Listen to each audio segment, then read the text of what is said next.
The Blitz, high school football from the field to your screen. Sponsored by Mocse Credit Union and KW Recovery Lab. Welcome to The Blitz. I'm Frankie Tovar. I'm Angelina Martin. That's right. Angie is back on the Blitz stage. Welcome back. I'm back. Thank you. I'm very excited. excited. It's for a great game, right? A game that you were looking forward to.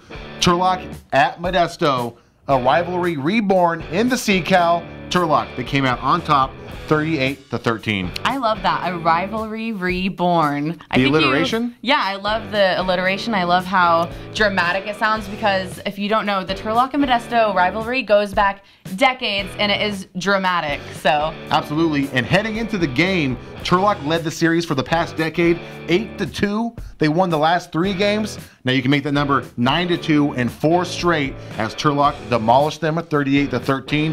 What a performance. 459 total yards. Yeah, it's safe to say that the Bulldogs have the Panthers number. The Panthers only had 243 total yards in the game, so the difference between those two numbers just tells you the story of the game right there. That is true. Panthers, they put up a heck of a fight. Turlock was just too much for them to handle, and you're going to see that right now in the Friday night highlights.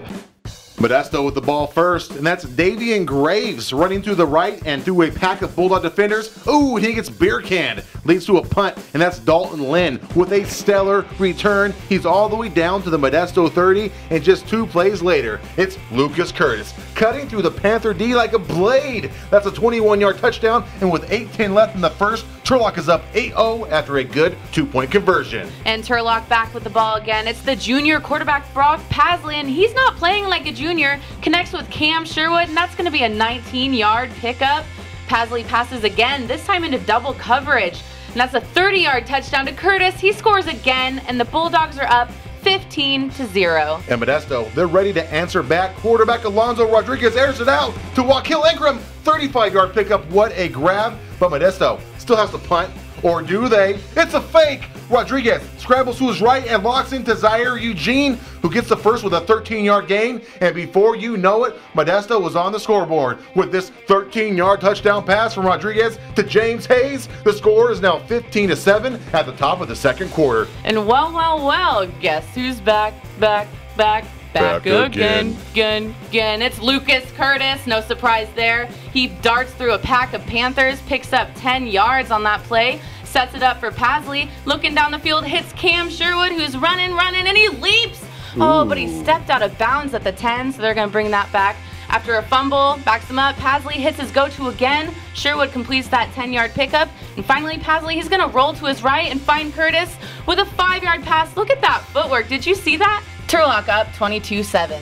And Turlock's defense wants some shine now. Tamir Bullock is in pursuit of Rodriguez, who commits intentional grounding in the end zone. So that's a safety. It's now 24-7. And on Modesto's next possession, Bullock is back at it with a strip.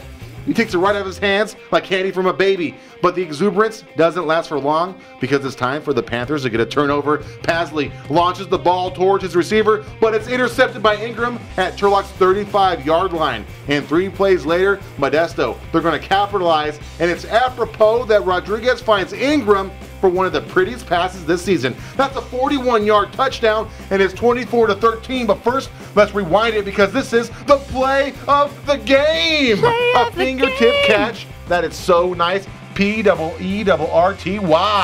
All right, Modesto just scored, but Turlock's not down for long. It's Curtis who picks up 7 yards, and, you know, he must really like to run. Then who's that? Oh, it's Jonah Kosakevich in the game who finds Sherwood for a 14-yard gain. And then the QB decides to get it done with his legs. That's what he likes to do. That's a 12-yard touchdown up the middle. He does a little celebratory hop there. That puts Turlock up way ahead, 31-13. And here we are, Turlock's final scoring drive. Kosakevich dumps it out to Lynn, who makes a defender miss and picks up 7. Then it's Lynn again with enough speed to generate wind as he blasts downfield for a 31-yard pickup. Oh, so nice. That sets up Curtis's 4th touchdown. This one from 6 yards out, and that's it. The final score, 38-6, as Turlock beats Modesto. We shall let be true. The Blitz is the best around, baby. All right. right, what a great win for Turlock and what a great batch of highlights. But before we move forward with the show and talk more about what we just watched, let's recognize our sponsors, Mocse Credit Union and KW Recovery Lab.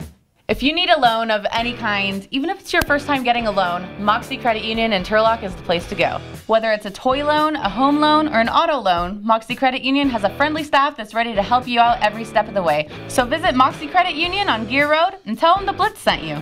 And if you have any physical ailments of any kind, be it a sore leg or a hurt ankle, you need to go to KW Recovery Lab because they have Normatec recovery technology, ice baths, and even cryotherapy. All players show up, get a session, get the next one half off. I think I could use an ice bath right now. That's right, KW Recovery Lab is the place to recover as hard as you train. For fans out there who have been following Turlock all season, they may have noticed a new face at the quarterback position for this game. Yes, Brock Pasley made his first start, junior quarterback, and he didn't disappoint. No, not at all. He had 138 passing yards, 2 touchdowns. There were 2 interceptions in there, but it's okay because they won. So I think he did a great job. That was a great performance. And his #1 target, no surprise, Cam Sherwood, the senior tight end, who reeled in 70 yards on 7 receptions. That's an average of 10 yards a reception if you could do your math out there. And man, he played lights out football. Yeah, and I spoke to head coach James Peterson, and he really liked that combo. He liked that Brock got to get into the game on Friday night, and a lot of other guys got to get into the game where they haven't played so much this season, and he was really happy to give those guys that he said work hard all week a chance to play this weekend. Brock was a star, so that was awesome to see. That's what happens when you're beating somebody 38-13. You get to put in those reserves and give them some playing time. So obviously, all coaches would like to do that. But hey, let's take a look at the opposing team.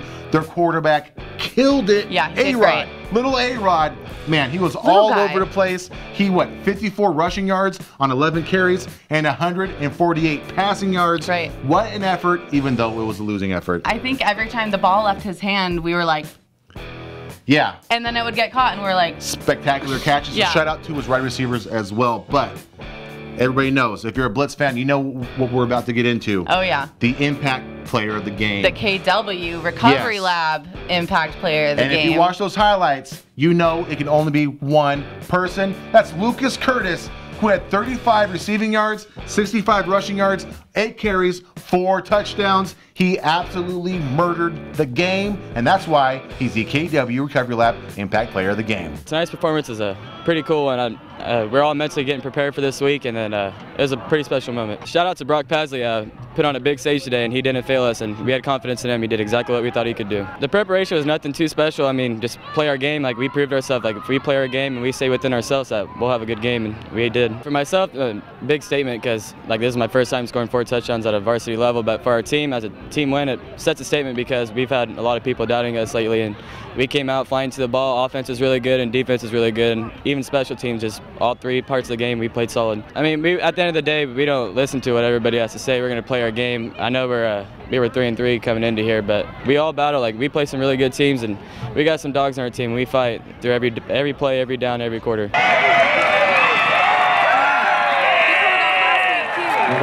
Thank you, KW Recovery Lab. Me and Jonah are going to be up there turning it up, getting our bodies right for this next week. All right, so the Bulldogs now undefeated in the CCAL, thanks in major part to Lucas Curtis. And you heard them, they're ready for the rest of the league season. Even though they entered 3-3 this game, they've been overlooked a little bit, maybe undercut, undercounted. I don't know what other adjectives I could use, but I believe Curtis when he says that they're ready for next week's game against Enox. Oh yeah, and they had that extremely difficult pre-league schedule. I mean, you can't overlook that. Top teams. Right. So they're taking on Enox next week. Enox is 0-2 in CCAL play. So well, we watched them get beat by Pittman last week, right? So this will be an interesting kind of matchup. We watched Pittman. Now we'll see how Turlock does against Enox, and that might give us a little preview into the Harvest Bowl, because I've been saying it, Angie's been saying it, and I know Eddie's been saying it. We think the Harvest Bowl is going to determine the first ever CCAL champion.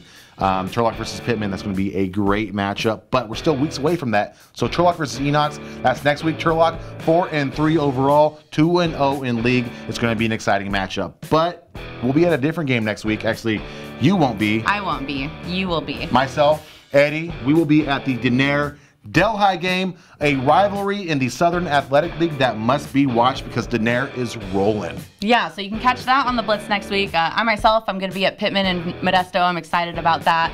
Get to see Modesto 2 weeks in a row, I guess, but that's fine. I love football. Yeah, who doesn't love football? Yeah. And football lovers, tune in next week because Denair is 6-1. This might be the best season they've had in quite a long time. Go Coyotes.